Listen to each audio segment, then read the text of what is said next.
What's going on? We are back. It's been a little while since we've done a Purple Pants play-by-play, but with the WNBA season ending, the NBA season starting, I felt like it was only right to bring back the Purple Pants play-by-play. And I felt like, I should bring a legend. I feel like somebody that I know can ball, somebody that I know is a GOAT in his own right. I'm so excited to have from Survivor season 46, the legend himself, Jelinski. What's popping? Bryce, thank you so much for having me. I'm super happy that I'm on the Purple Pants pod right now, doing a little play-by-play with some sports. I'm just now stepping into the podcast scene, and so It's an honor to be here, Bryce. Thank you for having me. Of course. So, what is your background in sports, Jelinski? Are you like, did you play sports growing up? I know you kind of tall, but like, did you play basketball? Did you play soccer? What was your sport of choice? Yeah, so I've been a basketball guy my entire life. Big LeBron James fan, but I've got an interesting history with basketball specifically.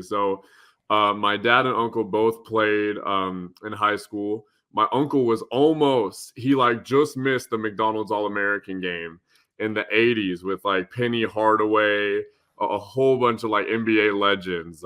Who's another? Bobby Hurley. Okay. So another college basketball legend. And so I've been in basketball my entire life. My dad was also a bookie. So that's someone who like facilitates their own sports bets and kind of runs their own casino. So sports have been involved in my entire life. And then I finally started playing in like middle school. Luckily, I hit like a big growth spurt. I was like 6 foot when I was 12. And Oh, that's when my voice started getting low. And people thought I was about to be like a 7 foot center. But, the growth slowed down, unfortunately. Still a big guy, 6'4", so just not good enough to make the NBA. But I'd like to think that my ball knowledge is top tier, and I can play a little bit too. So okay. It's interesting to know, right? It's funny. I have my nephew. He is in the 10th grade. He's 6'7", and so he is, doing his own little realm. He's like ranked number 16 in the state of Pennsylvania. So it's interesting to like have this behind the scenes scoop of like how these basketball tournaments, like he's on the road every week. yep. It's a crazy thing. Especially now, it's really changed. Even high school basketball, the AAU circuit, it's no joke. Like you said, it's constant traveling, and I know that's actually something that we'll be talking about later too, with some injury and just back-to-back games sitting out of it. Our Mm. boy Lonzo, Joel Embiid. So it takes a toll on the body, and people are doing it ever since they're young in high school. I did see your nephew. He's the real deal. I saw Yeah. the video you posted on your story. You can't teach defense. Great defensive stance. He knows what to do with his arms. That's hard to do. I was impressed by that video you posted. I appreciate that. He has to get a little more aggressive because he's playing with some kids so much older than him. And although Mm-hmm. he is taller, he's not as big as the other kids. So his dad is a huge sports fan. And we're just molding him to be a little more aggressive. But that is Uncle Bryce's baby. And so I love him. Shout out to Peyton McClendon, number 30, number 44. So keep a lookout on that. But before we get into our topics of this week, real quick, season 47 is out. A new season of Survivor is going on. How are you? Like, what's life like with Jelinski? Life is good. I kind of the survivor sphere. It's an interesting place to be, and I kind of been just taking a step back with the traveling and whatnot, just because the traveling's no joke. With the Bryson win, especially booking venues like that is the real deal. So I can't imagine how exhausted you must be, but it's love. Like everyone loves to do it. I love going out, but I've been keeping my head down, focusing on some sales, slot machine sales, and I gained a bunch of new territory: Kansas, Iowa, Florida, Nebraska. So I've been building up some accounts out there and hanging out with my family, and that's it. Okay, well, we love to see it. You're looking good, and I'm excited to have you here for the first play-by-play in a while. And so I feel like we just have to jump right in to some celebration, right? Shout out to the New York Liberty. They just won the WNBA Championship. It's a franchise first for the New York Liberty. And I'm not sure if you were following this playoff series or the I don't really know the sports term, but the championship series against the Minnesota Lynx and the New York Liberty, it was such an exciting series, though, right? Like, I was tuning in. I love the celebrity support of the WNBA. Also, shout out to my girl, Big Ellie, changing the mascot game. Like, period. I love it. Look at her fit. She's out Right. there stunting. That's no joke. Ellie plays no games. And so it's like, I want to talk about the Liberty. I want to talk about Ellie because we've never seen a mascot, soccer, NBA, NFL, baseball like Ellie. Ellie is killing the game. Ellie has brand endorsements. She's performing at shows, having stars. Like, I love this for the NBA. You know about Big Ellie?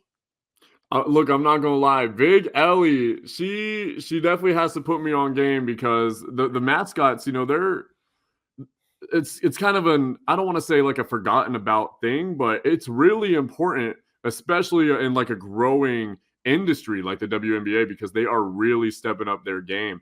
Even just these past few years, like especially the joining of Caitlin Clark, it's Angel no Reese. joke. Angel Reese, I know it's because it's no joke. Like these people, Angel Reese specifically, she has such a large following, especially with like her uncle Shaq. Like they are bringing a huge audience that they never had before, and having a mascot like Big Ellie, that's no joke. Yeah. It definitely makes it all better. It's crazy. But again, shout out to the New York Liberties. However, the series was a tight one. Game 1, Liberty took it 90-75. Game 2, Minnesota took it 86-78. Game 3, Liberty took it 80-77. Game 4, 87-77. And in the final game, there was a little bit of some drama. And I want to talk to you about this because I've seen a lot of the press conferences and I've seen what the Minnesota Lynx coach had to say. And I want to know your opinion because, well, let's just say the Minnesota Lynx head coach, Cheryl Reed, has some strong words for the referees after the team lost the WNBA Championship in overtime against the New York Liberties on Sunday night.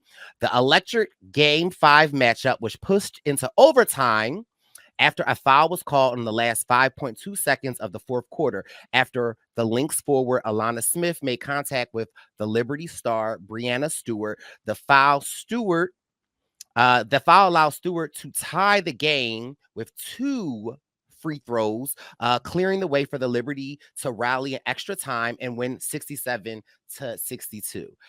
Now, the Minnesota Lynx, they was going for their 5th win in the WNBA. So for me, like you, I'm a pre-merger. I'm always going to root for the underdog. So That's right. going into this series, I was rooting for the New York Liberty. I do have to say, when I was watching this game, I don't really know a lot, but when they called that foul, I was like, is that a foul? Like, I'm not sure, but it helps the Liberty.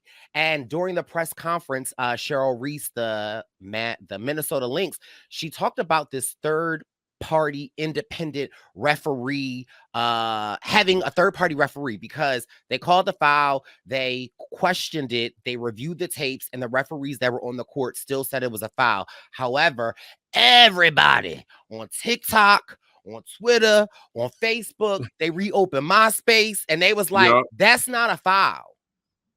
It's not. And beyond that, not only was it not a foul, Breanna Stewart 100% traveled before she even got that shot up. So listen, I do think having a third-party referee would be incredible. I mean, the NFL does it, and it is so useful. They refer to them all the time. And being a referee, that's a hard job. And especially, look, so I'm recently the WNBA. I'm a pretty big WNBA fan because my Las Vegas Aces. We were going for a three-peat this year, and if it wasn't going to be the Aces this year, I wanted it to be the Liberty. And on paper, they're a star-studded team. They're great. Sabrina Ionescu also didn't step up to the plate this series. She shot like 3 for 19 every single game. It was not good. It was not a performance like Sabrina normally brings. So I'm happy that Breanna Stewart was able to clutch up. But I mean, the Minnesota Lynx, they have an argument. Like, I mean, there's not even an argument because this is the truth. Everyone and their grandma saw. I know my grandma Didi. She knew that not only was there no foul, but Breanna Stewart traveled. She did Mm. a quick little hop step before she even put the ball down on the floor twice. So that doesn't add up. I think that it would be super beneficial not only to the WNBA but all professional sports league. I feel like it's a necessity. The game moves so fast; it's so hard to catch everything. Because if they had that third party, it wouldn't have even mattered about the foul or not because they would have called the travel. So let me ask you this. So the NBA has this third party already in place. Mm-hmm. How often do you say in a game or how often is the third party used to your knowledge? It I don't want to say it's all relative, but in situations like this, it is relative, and especially in the NBA, if it's like a Game 7 series, oh my God, they're using that almost every single call. But Wow. not every single call, but this was a tight, close game. If this was the NBA, it would have been used, and it needs to be implemented 100%. So do you think that this is something like we were talking earlier, the WNBA, the franchise is growing, and we all know they don't put money into their players. They don't really shine a light to the WNBA. If it wasn't, shout out to Caitlin Clark, Angel Reese, and this rookie class that came on, it wouldn't even be as a high spectator sport as it is now. Do you think that this is a part of the growing pains of the WNBA? I think that's a good way to say it, Bryce. It is. There's going to be some growing pains here, and it it really puts into perspective like what we were doing before for the WNBA, which was absolutely nothing. Players were traveling coach. Some of them still do. So I think they all still do. It's not great. There's a lot of change that could be happening here. And I think that's just one of the places to start. And like you said, this rookie class, they're bringing in viewership that we've never, ever seen before. I mean, I saw a post on Instagram. This was a while back, but I mean, they're well into the tens of millions of viewers now. And Angel Reese and Caitlin Clark specifically, the reason I love them is because history repeats itself. Larry Bird and Magic Johnson, the NBA's viewership they weren't popping like how they used to, but there were two young men by the name of Larry Bird and Magic Johnson who they battled collegiately, and then they brought that viewership and duel into the NBA, and now we see it here in the WNBA with two magnificent athletes, and I Yeah. love seeing that. Yeah, it's crazy, but I hate to think of like why does it have to take this long?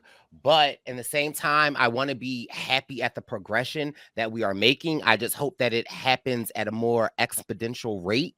But Mm-hmm. nevertheless, and I heard some people talking about this on Reddit the other day, right? Like, although the ref's call was kind of crazy, although I'm not complaining, they were talking about like to be a referee, right? And the culture of a referee, and regardless of if it is kind of like a crazy call, standing by the refs and like they are a part of the game, they are in the game, they are calling from what they see. So I do want to put some respect on the referees because they are a huge part of this. However, like we need to get caught up to 2024 and we need to see stuff in 4K. And I need a Mhm. coach to just be sitting at home cooking potatoes and they say, ding, we need you to check this out. Because literally, like if you're just at home, not even watching the game, and somebody texts you and say, look at this, what you think? Game changer. Right. And I mean, for everyone to see it, I mean, for it to blow up how it did on Twitter, TikTok, it's so apparent. I mean, I don't know what my referee credentials are because I know you do got to get licensed, but I mean, I think I could have made that call. Okay. Well, listen, we might have to put your name up there. We might see Jelinski being that third party. Now, shout out to the New York Liberty again for their first franchise win. And again, Big Ellie, the parade. I just loved all the celebration. Now, let's take it to something that's even more close to home for me. It's no secret. I'm a part of the Ball family. You know, I love me some LaMelo Ball. That's my man, my man, my man. However, I do have two brother-in-laws that come with Melo, but Zoe, who he used to play for the Lakers, now he plays for the Bulls. He has made a triumphant return to the court. It's been 3 years since Zoe has been on the court. He's been plagued with injuries, and we just haven't really seen much of him. And he made a triumphant comeback this week. Hopefully, he can stay healthy. Any updates on Zoe that you want to give us? And like this, I've talked to some of my sports analyst friends, and they're shocked he's still even with the Bulls, that they didn't drop him, that they held on to him for this long. Mm-hmm. I'll let you answer that, and then I do have a follow-up question. Okay, so Bryce, you and we were talking about this all week and a little bit before the podcast started, but I let you know that I'm a big ball fan. Like I'm a big ball family fan, and I love their show. I love LeVar. I love LiAngelo, Melo, and Zoe. So they actually had a pop up store for Big Baller Brand here back in like 2016, and I went. So I'll have to send you some pictures there. But Please. I got to meet LiAngelo, and this is before LaMelo had his growth spurt, so I was still taller than this guy. And now he's huge and dominating the league. I've watched both of his games so far this season. We'll get to that. Let me not get distracted. Let me talk about Zoe real quick. Yes, talk about Zoe. But I'm a big Lonzo fan, especially in high school, watching him work. I mean, he was the real deal. I mean, he was just game changing. He was very Magic Johnson comparisons with the jump shot. The way not very few people can control the game and make teammates better like he can. And I think with the Bulls, so I'm happy to see Lonzo back. And I love his sleeves, his body work.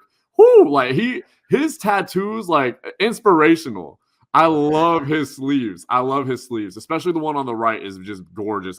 You see the way that his the Roman numerals it's just so well done. So well done.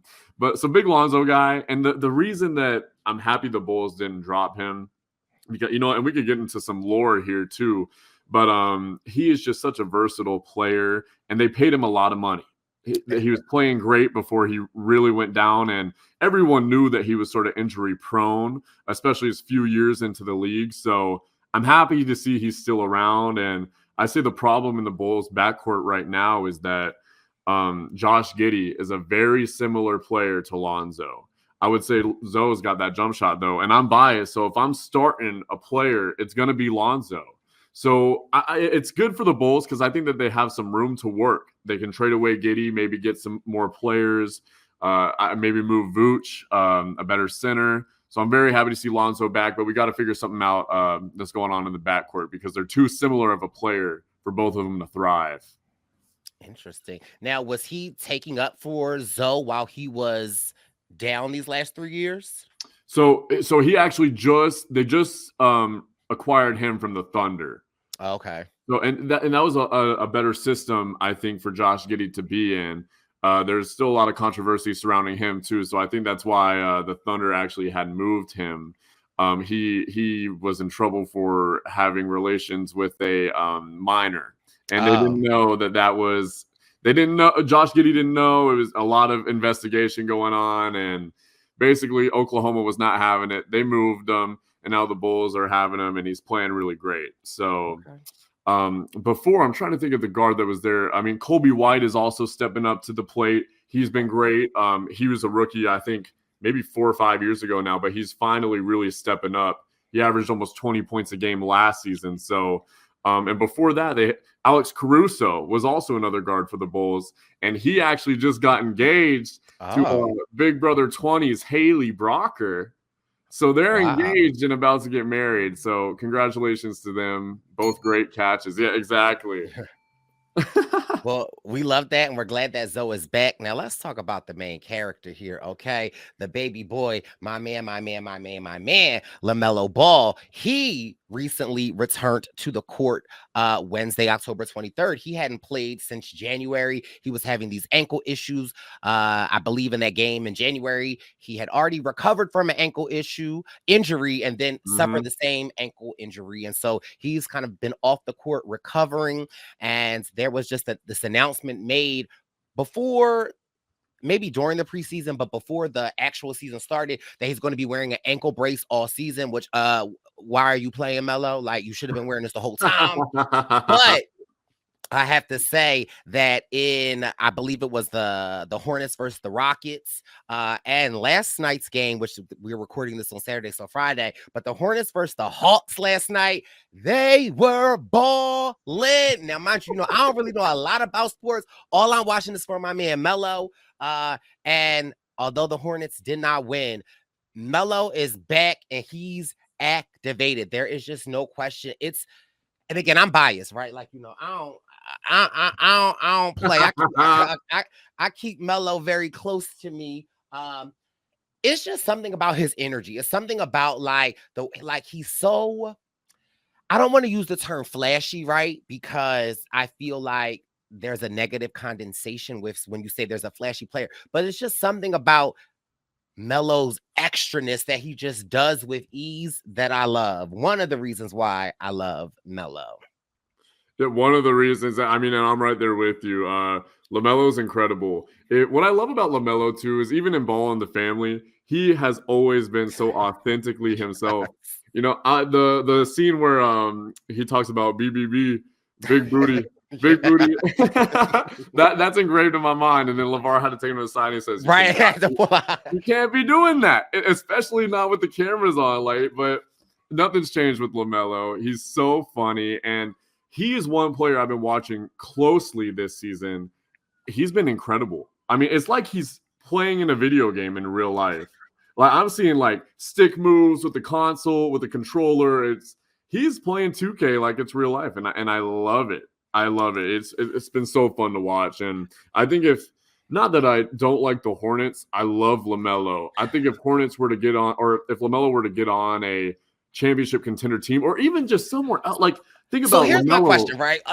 This is my question that I ask all of my friends, right? And I mean this with no disrespect, but like you said, the Hornets just aren't a championship team at this point. Like we just don't have all the right pieces. However, Melo is a franchise player. Not many players at his, he's only been in the league a couple of years, become a franchise player. He's making a lot of money. He's making a lot of brand deals. Do you leave or do you like, that's the question, right? Because I would assume that everyone plays in the NBA because you want to win, you want that ring. But there are Right. also people that, it is a thriving business, is a thriving industry. You can make your name. What do you say to that? And I think LaMelo's case is specifically interesting because he's in a system where there's not a system. So a lot of those guys are going out there and just having fun, which can be great. I mean, we saw the Warriors have a lot of success with that, except they had a structured system under Steve Kerr.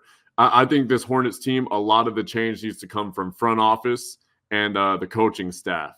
I think if LaMelo can stay and maybe even Jordan just gave away ownership, I believe. So I think if they all gotta have the same goal, and they got to start building within that system. And I think with LaMelo's case right now, he's not concerned about winning the ring because he's making a lot of money and he's doing what he loves.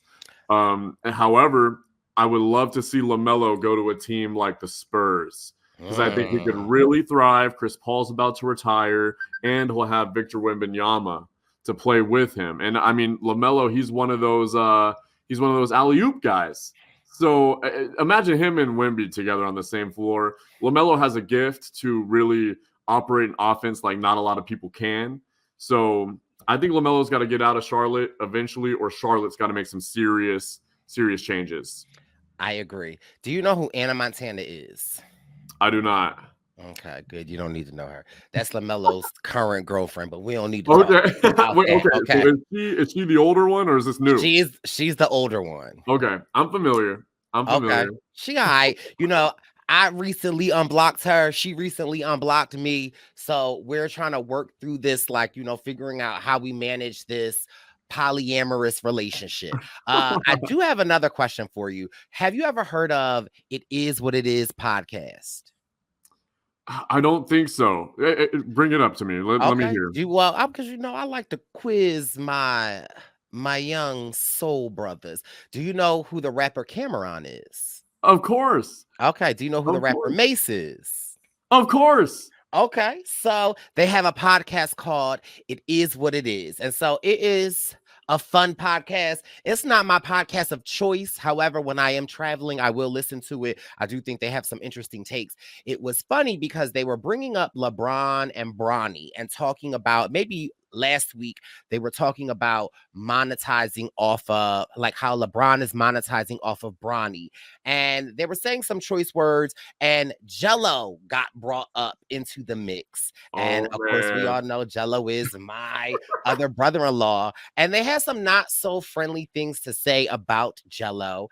And Jello and Zoe, they have like a podcast now, or they do a lot of podcasting. And Yep. so on one of the podcasts, Jello responded to Mace and Cam and basically was like, I'm 25 years old. Like, none of y'all have ever been. I've never heard y'all as top 5 rappers. Like, I'm not sure what y'all talk about. And so it just was this feud kind of going back and forth with Jello and Cameron and Mace. And of course, Cameron and Mace were just saying that he just wasn't good enough for the league and kind of trashing Jello. I hate that for Jello because first of all, Jello is with Miss Nikki Baby from Love and Hip Hop. He had a son last year. She is currently pregnant, getting ready to welcome my niece into the world. So I can't wait to meet her. But you know me, Jelinski, I'm a real big like mental health person. And I just have to think, I can only, first of all, Jello is the middle child. So you already know what they say about people, the middle child, right? They always are kind of like stuck between the oldest and the youngest. And then for Jello not to have made it into the NBA, he made it to the NBA for a day, then got put on the G League and then kind of got dropped from the G League and kind of like having to navigate his own space in the Ball family and to have 2 big superstars, brothers like that, but then just to have like older rappers like Mason Cam kind of just like basically like shit on you. I just hate that for Jello, but I just wanted to just bring that up because if we can't talk about one ball without talking about 3 balls. Any thoughts on Jello? And lastly, Jello in one of the recent podcasts that he was on, it says that like he's not in the NBA yet, he's going a different route. I also want to follow up and ask you, do you believe that Jello can make it into the NBA? A lot of props to Jello, because I've been following them since high school, and I think there's a lot of truth to what you're saying in regard to the middle child. This league is political. Even college basketball, it's political. You got to know people, and you got to represent yourself in a good light. That what he did in China, stealing. What did he steal? Stuff from the Louis Vuitton store? Was that what it was? I think it was like sunglasses. Yeah, like, he's young too. We're all young. Like, everyone's gonna make mistakes, and I have a lot of respect for Jello, especially now because, like you said, I'm all about love and kindness. Like, it's just not necessary. It's not needed. So big props to him. I think anybody can do it, especially with your 2 brothers in the NBA. I think if there was a time he was in the NBA for a brief time, like you said. I think he could get back there. It helps that his brothers are there. However, the Ball family isn't as big as they used to be. And I mean that with LeVar. And you know what I mean? LeVar was everywhere. LeVar was that guy. We all saw LeVar, and we saw him and heard from him no matter what it was. I mean, it could have been something about Pringles, and we would have heard from LeVar and his thoughts on it. So I have a lot of respect for LiAngelo, especially going through this hardship, because it's got to be hard, especially on your mental health. Having 2 brothers who are super successful in the NBA, and you're just trying to still figure it out. It's that tough road, but it definitely builds character. Cameron and Mace, I mean, yeah, I'm just thinking of a few songs by them. Hey Ma, and then what's that one Mace song that's super popular? What's his one song? He got a couple. Can't hold me down. I mean, I'm thinking of one. It's gonna bug me. Let me look on my Spotify real quick. But I'm surprised with Cameron and Mace. Like, I'm not. I'm not. You hate to see it. Tell me what you want from me. Take a look at what you see. Tell me no if this right here. Is that the song? No. I was thinking of Feel So Good. Oh, okay. I was thinking of Feel So Good. How Feel So Good go? Let's play it a little bit. Let's play it. Hold on. Dun, dun, dun, dun. Okay, all right. What you know about? Okay, all right. But funny enough, about the podcast, they were comparing. Jello's name got brought up because of LeBron and Bronny, and so that kind of sort of brings us to our next topic. This NBA history has been made. Okay, LeBron and Bronny became the first father and son to play in the NBA together last Tuesday night during the Los Angeles Lakers season opener. A dream that LeBron had said maybe 7 years ago. He fulfilled this dream. I know we're talking about Bron and Bronny, but I also just want to say shout out to LeVar Ball, because LeVar Ball, like 8 years ago, said he was going to get all 3 of his sons in the NBA. And if it was a matter of 24 hours and 48 hours, he did that. And so I'm big on these Black fathers fulfilling these dreams with their sons. And so it really is great to see Bronny and LeBron James in the NBA together. Now, your thoughts on that, and then I gotta then you know where we are going, Jelinski. I love it, man. And I'm a huge LeBron fan. And I've obviously been watching Bronny since, God, I mean, probably since middle school highlights of him. I mean, obviously, I'm older than Bronny, but like, it's so cool to see. And I'm a huge LeBron fan. I'm going to support whatever he does. He's my GOAT. He is the GOAT. So it's just super cool to see. He's a generational capper, but that's what I love about him. I love when he was saying, he was talking to ESPN, and he was like, I was just talking with Savannah. I recalled this moment back when he was like 3 years old playing Pee Wee basketball. He had this one play. He went grabbed the rebound, went coast to coast, and dunked it. I don't know if he said that, but like, I knew he was going to be in the NBA right there. LeBron, he's hilarious guy. That was just hilarious to me. So I'm happy to see this happening, though. And I was so pumped seeing him in the game. I swore he was going to make that 1-3. He looked good. So, I mean, he's got a shot to win Rookie of the Year. No one else has been really stepping up. So, well, so funny you say that, because Bronny has a lot of critics. And there are a lot of people saying that this is nepotism. Now, mind you, I'm going to go on record. Normally, I don't love nepotism because nepotism doesn't really normally work. It's not really for Black people, okay? But this type of nepotism, I'm here for it. However, people say Bronny not that good, right?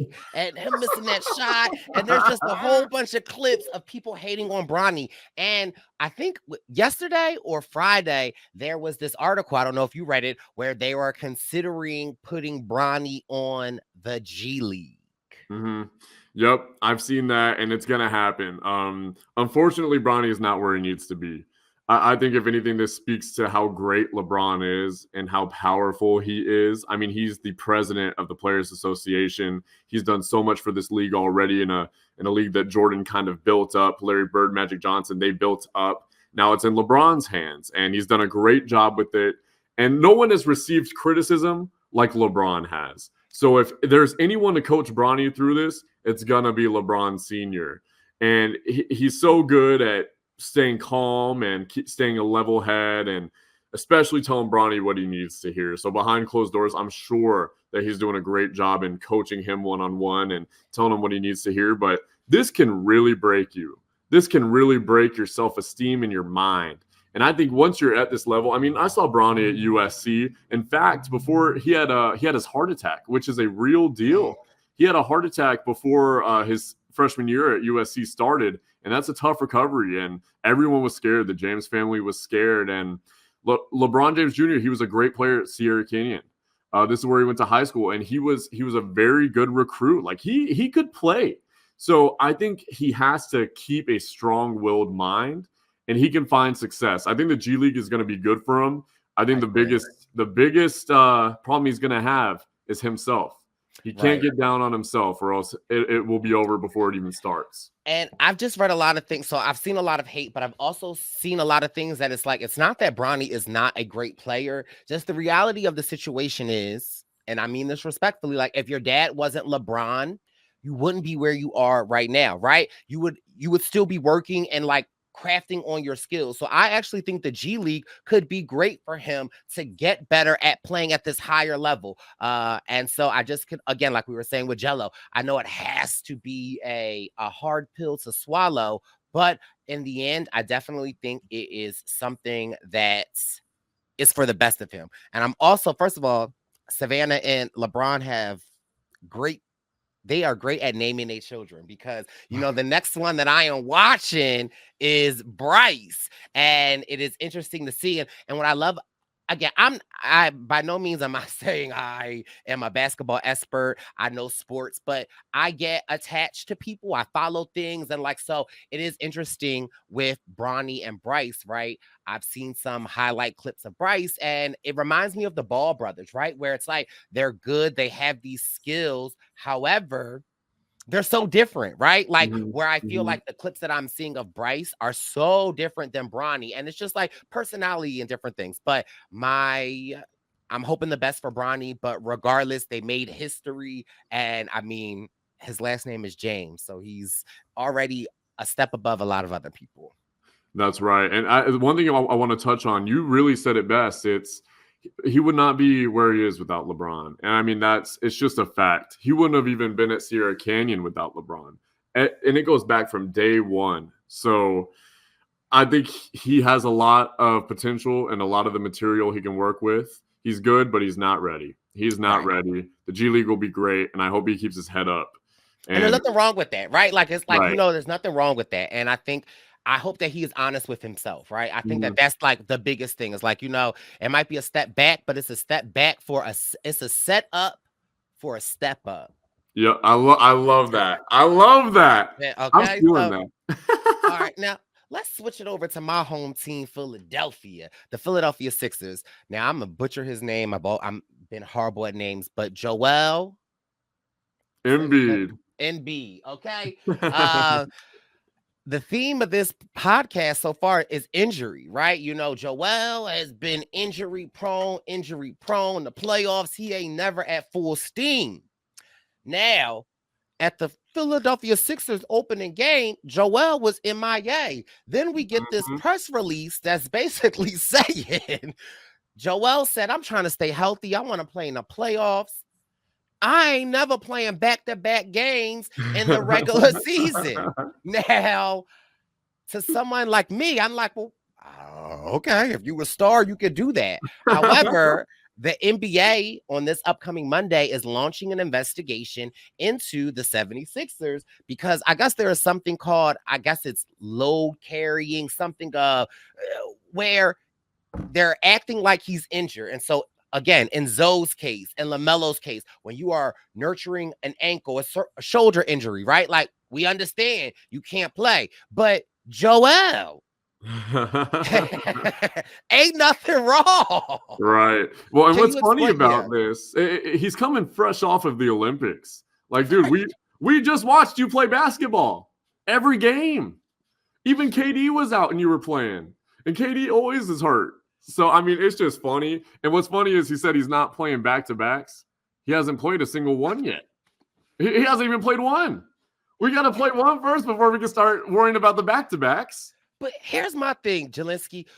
Why even say something, right? Like, what? Like, I felt like, why make this announcement? Just kind of do it. If they didn't say this, I don't think the NBA would be launching this investigation.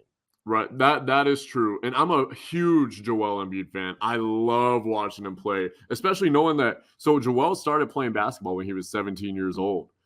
And he just grew. He didn't grow. He was always 7 feet. But he just grew into the basketball player that he is very quickly. He went to Kansas for college, and he just excelled. He was the number 3 pick in the draft, and he was incredible. I mean, and he got better and better every single year. And he had his one MVP year. He's always been in the race for the past 3 or 4 years. He finally got his MVP. He beat out Jokic. And Joel seems like he's a winning guy. He wants to win these games. But part of me sees that he won that MVP, and it's been different ever since. I mean, it doesn't seem like he wants to win a ring. They need him. They need Joel. Jelinski, I've been trusting the process for a decade at this point. And I'm not sure what the process is that I'm trusting. Could you talk more about this investigation? Like, what is the NBA investigating, and what could potentially the Sixers be doing wrong with Joel? Right. So, I mean, I think a lot of this talk stems from last year, because last year Joel started missing all these games, and that made him ineligible for the MVP. So the NBA, obviously, I'm trying to figure out a good way to say it, but they don't want someone who's on multiple $100 million contracts doing nothing. Because who's to say? I mean, the Philadelphia organization, they can say, oh, yeah, Joel practiced today. The media can say, oh, yeah, Joel practiced today. And we can see that. But there's just a level of integrity. And you signed a contract. You signed a contract with the National Basketball Association. And if we have one player doing this, it's also an equality thing. You got to treat every player like that. Because what's the difference between Joel Embiid and DeAnthony Melton, who's now on the Grizzlies? He was a Sixer, but he's on the Grizzlies now. Or where is he at now? He might not. He's on the Warriors now. But, Joel's in the spotlight. What's making D'Anthony Melton not be able to do the same thing? Oh, I'm hurt. Not only am I not playing back-to-backs, I'm never playing again. So, I mean, interesting. When I heard this, I was like, I don't understand what the issue is, because it's like I think of myself and my regular job. Like, I got PTO time. If I, if I want every Friday off for the next 6 months, I can do that. There you go. So, right. Well, and there is a level to how serious is his injury, because he gets injured every single year and it's always the same injury. So there is a lot of truth to what he's saying. I think the NBA is just trying to find that exact line of how to prevent Joel sitting out from all these games and making sure Joel plays the games that he can. Because especially being an NBA player, it's hard. Travel is hard, especially being 7'1", 7'2", 300 pounds. Like, that's no joke, especially sitting on those planes and working out every single day. It has a serious toll on your body, not only just the basketball games, but the travel. It's exhausting. Yeah, my one friend, she's a sports fanatic, and I was talking about this with her before I jumped on with you. And so she was saying some of the similar things that you were saying, but she also was saying the fans, right? Like, you're getting paid this money and you are an athlete, but in some, I don't know how this sounds, but like, you are kind of like a performer, right? Like, it's like, I'm paying money to go see Beyonce. I'm paying money to go see Coldplay. Like, I want to see you play. So there also is that fan aspect where it's like, the fans are invested in you. They love you. They want to see you. They don't want to see you on the bench. Exactly. And that's a really good point. You don't see a lot of players like that anymore. And it's so sad. That's why one player in particular, Anthony Edwards, he's a dog. And he has come out and said explicitly, I want to make sure that I play every game, because you never know if someone is working so hard and they surprise their kids with tickets to go see the Timberwolves play specifically for Anthony Edwards. And then, I'm out that game just to rest. How big of a pill is that to swallow? And there's nothing you can do about it. And beyond the basketball game and the NBA players, this is a business, and to go back to Bronny James a little bit, that's the smartest thing the Lakers ever did, was drafting Bronny James Jr. And that hit the first day that they drafted Bronny, they had $2.3 million or 2.3 million jerseys sold, which is an insane number. Right. It's a business before all. And I think that's kind of why, to further your friend's point, like, that's why the NBA is investigating, because it's a business before all. I'm just trying to figure out what they're going to find and what they're going to say. Like, right. I want to see the report, right? Like, it's like that's what I'm most excited for, is just to see what the actual report will be. And for our final topic, I feel like we started with the WNBA, and I want to end with the WNBA. And listen, everybody loves Caitlin Reese. I love Caitlin Reese, but for me, I love my girl.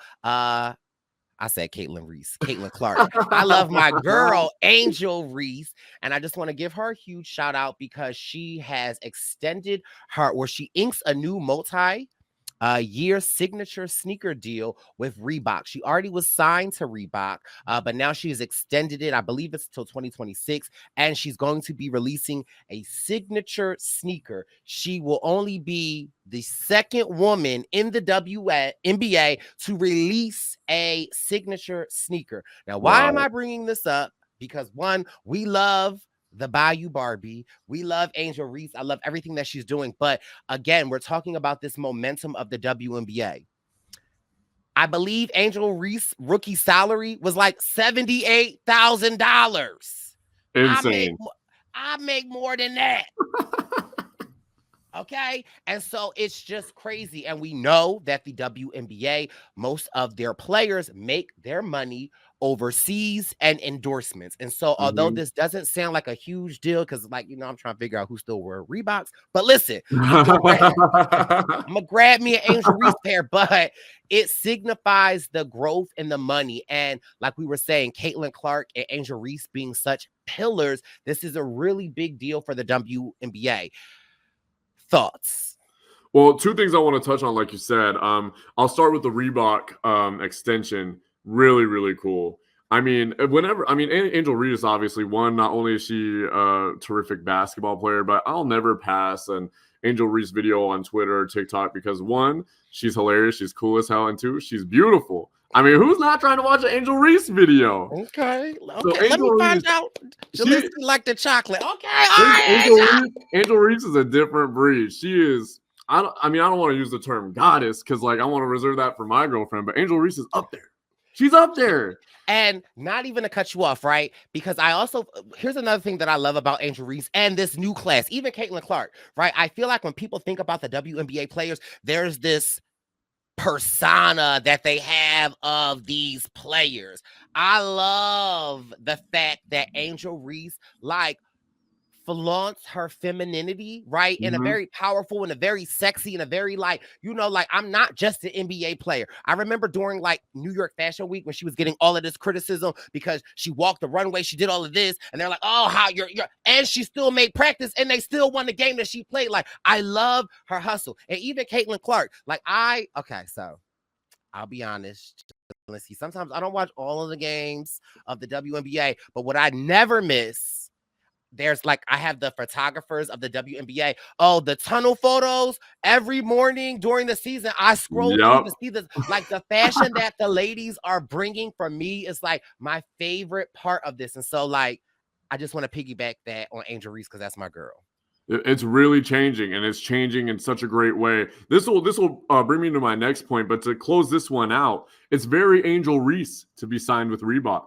If my ball knowledge is not mistaking me, and I've got a lot of it, Shaq's first sneaker deal was with Reebok. Well, is that incorrect? I think it might have been with Kmart. Do you It was not not remember? The first one? It was that definitely, I think, well, I don't know, but I just remember it was either Kmart or Walmart when you would go and they had the Shaq sneakers in there. Yep. And did you have a pair? Shaq was cool as hell. I did not. I saw him though. I saw him. This was before my time though, in terms of like, I wasn't that big of a fan. So, and I was a youngin' back not then. to grab no sneakers from. I wish I had them now. But listen, like, it's really cool to see Angel Reese piggyback off of Shaq. Not piggyback. She's doing her own thing. But what I love about Angel Reese is no one else is signed with Reebok. That's really cool. She's doing her own thing and being influential, not only as a WNBA player, but as a woman. Like, it's really, really freaking cool to see. And to piggyback off of what you said about the $78,000 salary, the WNBA is growing.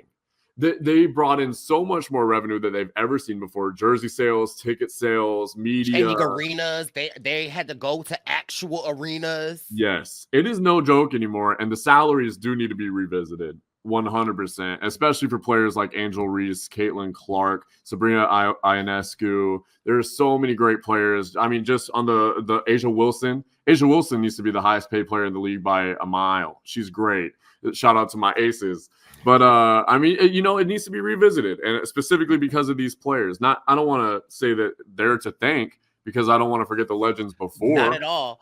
But you know what my mom always says to me, Jelinski? A rising tide raises all the ships.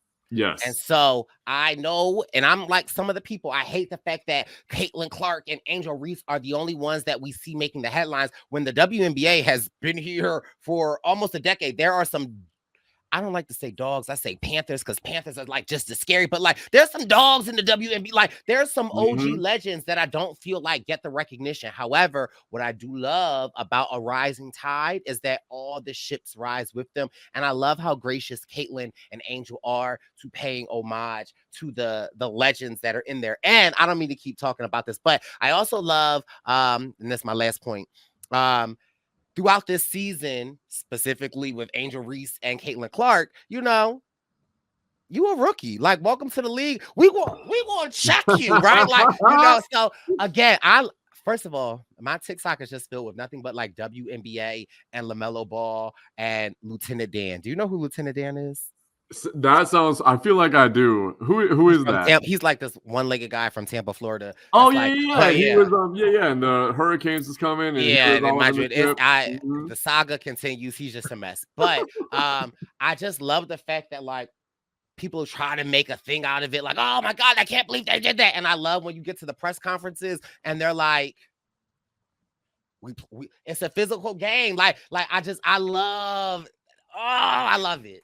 Welcome to the league, Rook. Right. And hey.